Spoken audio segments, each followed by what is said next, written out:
हाय, मैं हूँ प्रियंका। आप देख रहे हैं मनी 9 की हेल्पलाइन। और आपको भी क्या ऐसा लगता है कि सारे ही जो लोन्स हैं सब विलेन हैं? तो आपको गलत लगता है, क्योंकि कुछ लोन हैं अच्छे लोन और कुछ होते हैं बुरे लोन। तो इन दोनों के बीच में क्या फर्क है? और बहुत जरूरी है, कई बार आपका अच्छा लोन भी जो है बहुत जल्दी बुरे लोन में तब्दील हो सकता है। तो इन दोनों के बीच में क्या फर्क होता है और इनको डिफरेंशिएट करना क्यों जरूरी है? तो आज इसी पर मैं बात करने वाली हूँ। मेरे साथ आज जुड़ रहे हैं मनी मंत्रा के फाउंडर वीरल भट्ट। वीरल से हम बहुत सारे सवाल पूछने वाले हैं और समझने वाले हैं गुड लोन और बैड लोन के बीच में क्या डिफरेंस होता है। लेकिन इस तरह के वीडियोस अगर आपको अच्छे लगते हैं तो मनी 9 के यूट्यूब चैनल को सब्सक्राइब करना बिल्कुल ना भूलें। बेल आइकॉन नजर जो आता है उसे क्लिक करें, ताकि जब भी हम लाइव हो वीरल जैसे गेस्ट के साथ आप लोग भी लाइव जुड़कर अपने सवाल हमसे पूछ सकें।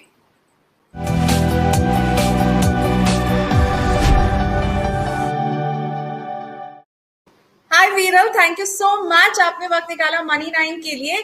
So good loan versus bad loan, तो बताइए इन दोनों में अंतर क्या होता है और इसे समझना क्यों जरूरी है? थैंक यू प्रियंका शो में बुलाने के लिए।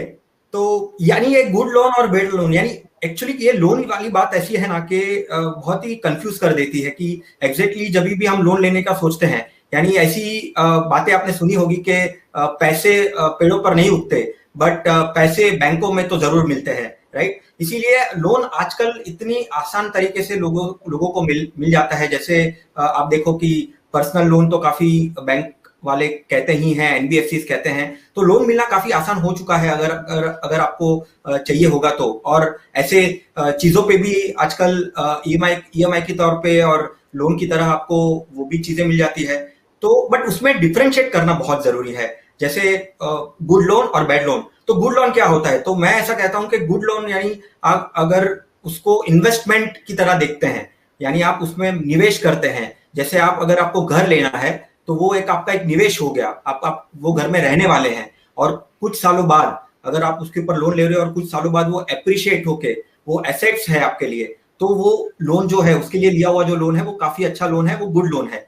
वैसे ही अगर आप आपके बच्चों के एजुकेशन के लिए लोन लेते हैं, वो भी एक काफी अच्छा लोन है, क्योंकि वो आपको कहीं ना कहीं आपको उसका जो रिटर्न्स है वो काफी अच्छा मिलेगा। यानी वो आपका बच्चा वो पढ़ाई करके कुछ हासिल करके आगे बढ़ेगा, राइट। और ऐसे ही बिजनेस लोन, वो भी एक ऐसे लोन है कि जो आप उसको गुड कैटेगरी में रख सकते हो, क्योंकि उसकी जो वैल्यू है कहीं ना कहीं जाके आपको आगे मिल सकती है। सिमिलर वे में बैड लोन्स यानी ऐसा लोन जो आपके वैल्यू को इंक्रीज नहीं करता है, बल्कि वो डेप्रिशिएट करता है, कम कर देता है। जैसे कार लोन एक बैड लोन आप देख सकते हो, क्योंकि आप आज कार ले रहे हो लोन से, बट अगर आप उसको 5 साल या 10 साल के बाद बेचने जाओगे तो जो वैल्यू में आपने आज लिया है वो वैल्यू में आप नहीं बेच सकते। उसकी जो कीमत है वो आपको घटकर मिलेगी, कम होकर मिलेगी। तो वो आप उसको कह सकते हो बैड लोन। और बैड लोन में एक ऐसा भी है कि जिसमें आप बहुत ज्यादा इंटरेस्ट भर रहे हो, राइट। जैसे क्रेडिट कार्ड का पेमेंट आपने टाइम पे नहीं किया तो it consider as an bad loan, right. तो ऐसे जो लोन्स हैं वो बैड लोन के कैटेगरी में आप रख सकते हो। और गुड लोन जैसे होम लोन हो गया, बच्चों के एजुकेशन के लिए आपने लोन लिया, आपने बिजनेस के लिए डाला, स्टार्टअप में कुछ पैसा डाला, तो उसको आप गुड लोन कह सकते हो। और बैड लोन और आजकल लोन बहुत इजीली भी मिल जाते हैं वीरल, तो मुझे लगता है इसलिए भी लोग एक उस वो कहते हैं ना, हिंदी में कहते हैं मकड़ जाल, एक वेब जो है वो आप उसमें फंस जाते हैं, डेट के एक वेब में आप फंसते जाते हैं। मुझे तो लगता है बैड लोन वो है कि अगर आप एक लोन को चुकाने के लिए दूसरा लोन ले रहे हो और दूसरे को चुकाने के लिए तीसरा लोन ले रहे हो, तो ये जो है कहीं ना कहीं आपके फिनेंसेस को जो है ना पूरा उल्टा पुल्टा कर देगा। लेकिन जैसा कि मैंने कहा, सारे लोन बुरे नहीं है, जैसा कि वीरल भी अभी हमें समझा रहे थे। तो थोड़ा सा इंटरनेट की समस्या हो गई है, इसलिए हमने वीरल को अभी शायद लूज कर दिया है, पर Viral is back. Oh okay Viral, you are back. तो Gitesh is also watching us live. Thank you Gitesh, thank you so much. Good evening to you. So Viral, let's move on to some questions. Ashish Gupta का सवाल मैं लेना चाहूंगी सबसे पहले। आशीष गुप्ता मुझको बता रहे हैं कि इनकी जो मंथली इनकम है वो 50,000 रुपए है, 15 से 20,000 रुपए ये हर महीने खर्च कर रहे हैं। ओके, और इन्हें कार खरीदना है, तो इनकम के हिसाब से कितना लोन इनको लेना चाहिए? तो आप जो कैटेगरी बताएंगे उतने का ही वो लोन लेंगे। क्या कुछ ऐसा थंब रूल होता है क्या, आपकी सैलरी इतनी है तो इतनी लीजिए? और ये कार लोन लेना चाहते हैं जिसे आप पहले ही बैड लोन बता चुके हैं, तो Veer your views. So as I said, वो तो है बेड लोन कैटेगरी में, बट आपकी कार अगर नेसेसिटी है, आपको लग रहा है कि आपके लिए कार लेना बहुत जरूरी है और आपको वो लोन से आपको फ्लेक्सिबिलिटी मिलती है, तो एटलीस्ट आपको 30 to 40% जो है आपके इनकम का, वो आप शेल आउट कर सकते हैं as a EMI monthly payment जो आपको पे करना होगा आपके इनकम से। तो वो 30-40% का कैलकुलेशन आपको बिठाना होगा, कंसिडरिंग योर एक्सपेंसेस, आपके एक्सपेंसेस जो होंगे उसको भी ध्यान में रखना होगा।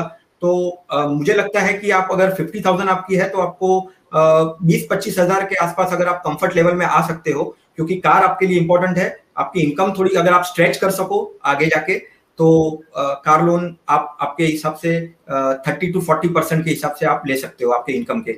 ओके, तो इनकम का 30 to 40% जो है वो आप जो है लोन के EMI के पेमेंट्स की तरफ अगर दे रहे हैं, तो ये एक अच्छा मिक्स हो सकता है। पर अगेन, आपके शहर में रहते हैं, आप कितना खर्चा करेंगे, इन सब पर भी ये डिपेंड करेगा। तो एक जेनरिक रूल यहाँ पे वीरल ने जरूर हमें बताया है। निमेश का सवाल मैं अगला लेना चाहूंगी, अहमदाबाद से निमेश। वो बोल रहे हैं कि मेरा घर जो है लोन फ्री हो चुका है, पिछले साल होम लोन का मैंने पूरा पेमेंट कर दिया है। अब रेंटल इनकम के लिए एक और घर ये खरीदने की सोच रहे हैं और एडवाइस चाहते हैं वीरल जैसे एक्सपर्ट के कि रेजिडेंशियल प्रॉपर्टी खरीदें या फिर कमर्शियल लें, क्योंकि दोनों का ही जो कॉस्ट है ना वो 30 लाख रुपए और उनकी EMI जो है इनको 25,000 पड़ेगी। तो निमिष को आप क्या सलाह देना चाहेंगे? एक होम लोन खत्म कर चुके हैं, दूसरा लेने के लिए तैयार है। देखो, होम लोन लेने के वक्त है ना, आपको ये सोचना चाहिए कि जो आप लोन जिस चीज के लिए ले रहे हो, रेसिडेंशियल हो या कमर्शियल हो, वो आपको फायदे क्या देंगे। होम लोन के फायदे जो है कि आपको टैक्स बेनिफिट में भी फायदे हो सकते हैं, राइट। और दूसरी चीज ये सोचनी चाहिए कि आप वो EMI के तौर पर यील्ड के लिए हिसाब से सोच रहे हो, तो आपको रेंटल यील्ड मिलेगी कितनी, राइट। क्योंकि आप घर के लिए लोन लोगे तो उससे कुछ खर्चे भी और जुड़े हुए रहेंगे, तो आपकी जो कॉस्टिंग है, जो आपके जो एक्सपेंसेस है, वो शायद से बढ़ने के चांसेस है। तो मेरा ये मानना है कि आपको कुछ कैलकुलेशंस करनी चाहिए कि कॉस्टिंग कितनी बैठेगी। Residential is always beneficial compare to commercial, क्योंकि कमर्शियल में कैसा है कि वो जगह के ऊपर डिपेंडेंसी होता है कि आपको कितना रेंटल यील्ड आ सकता है, राइट। ओके, सो एक लाइव ऑडियंस का सवाल मैं लेती हूँ। जिप्सी एंड हेजल ये अकाउंट का नाम है। Okay, hello. तो वो कह रहे हैं कि can you share a checklist to identify good and bad loan please. Actually शुरुआत में कहा है, पर एक रिकैप जरूर कर दीजिए वीरल, आई थिंक इनको फायदा मिलेगा इससे। राइट। सो सी, सिंपल है।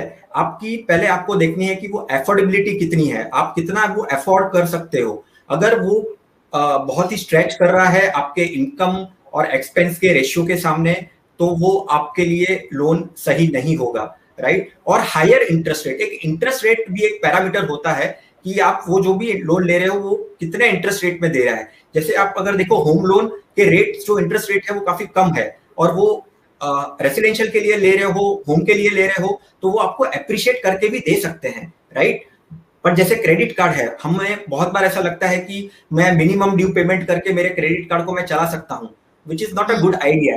तो वो चीज भी आपको ध्यान रखनी चाहिए कि वो एफोर्डेबिलिटी कितना है, नेसेसरी कितना है आपके लिए, इंपॉर्टेंट है कि नहीं वो आपके ओवरऑल आपके फाइनेंशियल लाइफ के लिए। तो ये सब चीज पैरामीटर हो सकता है आपके गुड लोन और बैड लोन को कैटेगराइज करने के लिए।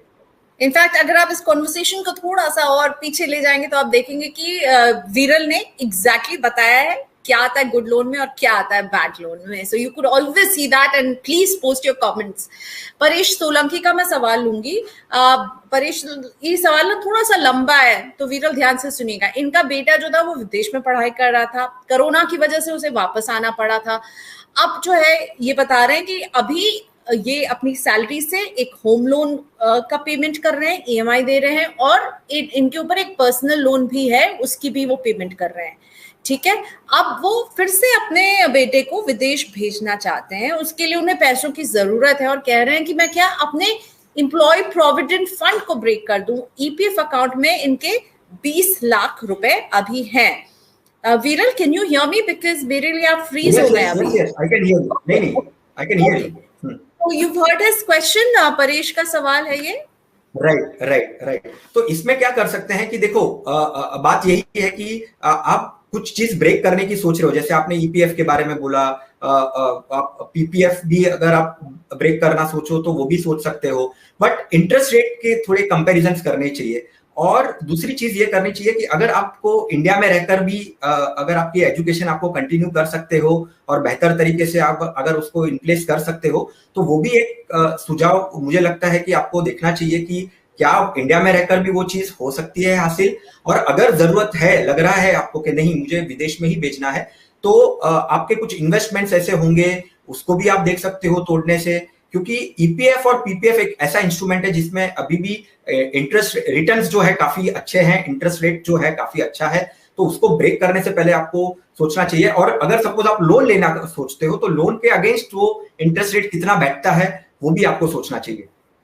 ठीक है, तो मतलब एक बार अपने सिचुएशन को गेज कीजिए, और जरूरी नहीं कि आप विदेशी भेजें, इंडिया में भी बहुत अच्छे अच्छे यूनिवर्सिटीज कॉलेजेस हैं, वहां पे भी आप देख सकते हैं परेश। चलिए अगला सवाल सुराशा मुखर्जी का मैं लेती हूँ। My personal loan outstanding is ₹3 lakh and credit card due is 30,000। My PPF and EPF corpus is more than ₹5 lakh each. PPF में भी 5 लाख है, ईपीएफ में भी 5 लाख है। I am planning to buy a new car, should I opt for a car loan और a loan against PPF and EPF? जैसे मैंने कहा, वापस से मैं यहाँ पे वो रिपीट करता हूँ कि पीपीएफ और ईपीएफ से लोन लेने का थोड़ा सा मत सोचिए। आप आपके इन्वेस्टमेंट से कुछ अगर आप मैनेज करके रख सकते हैं, या आपके गोल को डिफर कर सकते हैं अगर आपको उसकी इतनी नेसेसिटी नहीं है, क्योंकि पहले जो लोन्स करंटली जो लोन्स है ना, उसको पे ऑफ करना काफी अच्छा रहेगा, रादर देन कोई नए लोन्स को आपके पोर्टफोलियो में ऐड करना। तो मेरी यही रिक्वेस्ट रहेगी कि आपके जो करंट लोन्स हैं, जो आपने क्रेडिट कार्ड का भी ड्यू कहा, वो जो भी लोन्स हैं वो आपको पहले पे ऑफ करने चाहिए, और एफोर्डेबिलिटी और जो मैनेजेबल कितना होगा अगर आप उसको थोड़ा डिले कर सके और आपके इन्वेस्टमेंट से वो चीज को आप फंड कर सके, वो हासिल कर सके, वो काफी अच्छा होगा। ओके, अगला सवाल दीपक का। I have a home loan of ₹20 lakh and a personal loan of 2 lakh. I've invested ₹3 lakh in mutual fund and ₹2 lakh in stocks. I need ₹8 lakh for my marriage after 6 months. Should I liquidate my investment and take a personal loan of ₹3 lakh or take a top-up loan on my home loan? देखो, पहले तो जो आपके already investment है, अगर आपको 6 महीने के बाद आपके कोई गोल आ रहे हैं, तो उसको आपको अभी लिक्विडेट कर देना चाहिए, क्योंकि मार्केट की वॉलेटिलिटी आ सकती है या कुछ और भी चीजें आ सकती है। उससे अच्छा अगर आपके पास हार्ड कैश अवेलेबल है, लिक्विडिटी आप अवेलेबल कर सको, वो काफी अच्छी चीज रहेगी, रादर देन उसको आप 6 महीने के बाद सोचो कि जब भी गोल आ रहा है तभी सोचो। और टॉप अप लोन एक अच्छा सा ऑप्शन रहेगा, बट उसमें वही है कि आपका इंटरेस्ट रेट जो है ओवरऑल आपके जो इनकम और एक्सपेंसेस के जो रेशियो है वो कैसे आपके जुड़ रहे हैं, वो आपको देखकर वो डिसीजन लेना पड़ेगा कि मैं टॉप अप लोन के लिए जाऊं या नहीं। और पर्सनल लोन का हमेशा इंटरेस्ट रेट काफी ज्यादा होता है, तो पर्सनल लोन के सिवाय अगर कोई आपको ऑप्शंस मिलते हैं अपार्ट फ्रॉम पर्सनल लोन लेने के लिए, तो वो ऑप्शंस भी आपको देखने चाहिए, क्योंकि अनुमान ये भी देखा गया है कि आपको पीपीएफ और ईपीएफ में या तो आप जहां पे जॉब कर रहे हो वहां से भी आपको लोन मिल सकती है कम ब्याज दर पे। यस, आपको अपने एम्प्लॉयर से भी चेक करना चाहिए, कई जो ऑफिसेज हैं वो दे रही हैं, और कोविड समय में तो ये और भी एक्सटेंड हुआ है ये ऑफर जो है। अच्छा, ये सवाल दो हमने कवर किया विरल, पर इंपॉर्टेंट सवाल है, रोहित का सवाल है कि how much should be the maximum percentage of loan EMI in a salaried person's expenses? Knowing this will help in gauging repayment capacity. Right, absolutely right, Rohit. In fact, वीरल ने इसे कवर किया, बट वीरल अगर कोई salaried ये जानना चाहता है कि क्या परसेंटेज हो, एक बार फिर से रिपीट कीजिए, क्या फॉर्मूला होगा? मेरा ये मानना है प्रियंका कि आपको एक ऐसा स्ट्रक्चर खड़ा करना चाहिए आपके पर्सनल फाइनेंशियल लाइफ में, यानी ये 30-30-30 जैसा भी आप सोच सकते हैं कि मेरे 30 to 40% एक्सपेंसेस हो जो मेरे डेली के बेसिस को हो, 30 to 40% मेरे इन्वेस्टमेंट्स हो, जहां पे मैं मेरे इन्वेस्टमेंट्स को आगे ग्रो करके मैंने कुछ ऐसे लोन लिए हैं उसको मैं पे ऑफ कर सकूं, और ये जो और 30-40% का जो है ना, वो स्पेशली मैं लोन्स के लिए अलग से रखूं, यानी मैं जो एक्सपेंसेस 30-40% बोल रहा हूं वो लोन में नहीं आने चाहिए, लोन के एक्सपेंसेस में नहीं आने चाहिए। 30% मेरे नॉर्मल एक्सपेंसेस होने चाहिए, 30% मेरे लोन से रिलेटेड एक्सपेंसेस होने चाहिए या ईएमआई जो पे कर रहा हूं, और 30 to 40% मेरे इन्वेस्टमेंट्स पे मुझे फोकस करना चाहिए। तो अगर ऐसा कुछ कॉम्बिनेशन बनाते हैं ना, तो आपकी जो पर्सनल लाइफ है वो आपकी लोन पेमेंट भी है वो काफी अच्छी तरीके से स्ट्रक्चराइज भी हो सकती है, आप पे ऑफ भी कर सकते हो, रीपेमेंट भी कर सकते हो, और आपकी पर्सनल फाइनेंशियल लाइफ के जो अदर गोल्स हैं वो भी आप हासिल कर सकते हो। 30-30-30 follow 30-30-30 rule of Viral. That's a good idea, Viral. Okay, Viral, एक और सवाल सौम्यकांत का लेते हैं. I have a car loan and a personal loan with an interest of above 14%. One of my FD is about to mature in a couple of months. Is it a good idea to repay the loan by withdrawing money from my FD? Absolutely, आप repayment, आपकी FD आती है, maturity कर लीजिए और आपके पहले loans को खत्म कर दीजिए, क्योंकि आपको चैन की नींद आ सके. चैन की नींद बहुत ही जरूरी है, और इसी के लिए हम बता रहे हैं कि गुड लोन और बैड लोन में अंतर क्या होता है. थैंक यू सो मच वीरल, आपने वक्त निकाला. आई थिंक बहुत इंपॉर्टेंट टेक अवेज आपने दिए हैं. मुझे 30-30-30 का रूल बहुत अच्छा लगा. आप देखा, पैसे जो है वो पेड़ में नहीं बैंक में उग रहे हैं, लेकिन लेना मुझे है, और जब मैं लोन लूंगी और मेरी रातों की नींद जब खराब होगी, तो इससे बचने के लिए डिफरेंशिएट कीजिए बैड और गुड लोन में. बाय बाय वीरल, थैंक यू. फिर मिलेंगे, फिर कुछ ऐसे इंटरेस्टिंग टॉपिक पर बात करेंगे. अभी के लिए हम शो यहीं पर रैप करते हैं. Thanks for watching us. अगर आपको हमारे इस तरह के कॉन्वर्सेशन, हमारे गेस्ट की बात अच्छी लगती है, तो प्लीज मनी9 के यूट्यूब चैनल को सब्सक्राइब करना बिल्कुल ना भूलें, और कमेंट सेक्शन में जाकर हमें बताइए कैसी लगती है आपको हमारी ये बातचीत, जो सवाल आप हमसे पूछना चाहते हैं, और बेल आइकॉन को क्लिक कीजिए ताकि जब भी हम लाइव हो तो आपको एक मैसेज मिल जाए कि हम लाइव हैं, और आप भी जुड़ सके लाइव कॉन्वर्सेशन में. चलिए, bye bye, have a nice evening.